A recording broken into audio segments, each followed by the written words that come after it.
নির্বাচনে ঠিক কায়দা করতে পারলেন না জনপ্রিয় সঙ্গীত শিল্পী মমতাজ বেগম। ফাইটটা যায় শেষ। মমতাজ এবারকার শেষ হইয়া গেছে, ট্রাকের কাছে ধাক্কা খাইয়া উল্টে পড়ে গেছে। আপনারা বুঝতে পারেন নাই? ওরে ভাই, এ তো পুরা একেবারে রাজনীতিটারে মাখাই ফেলাইতো। এবার সে বুঝতে পারছে যে আসলে রাজনীতিতে গান গাইয়া রাজনীতি মজানো যায় না। মানুষকে দিয়া থুইয়া মানুষের সাথে সম্পর্ক মিলেই রাজনীতিতে আসতে হয়।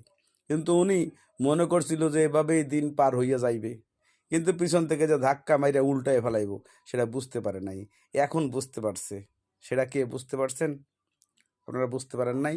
মমতাজ আপা, যে ফাইটিয়া যায় ফাইটিয়া যায়, এই বুকটা ফাইটে যায়, এমন ফাটাইছে এবার কর, বালিশ ফাইটে ট্রাক ধাক্কা দিয়া একেবারে ফালাই দিছে। বোঝেন নাই? আর ফাইটটা যায় আর চলে না, এখন বাদ ফাইটটা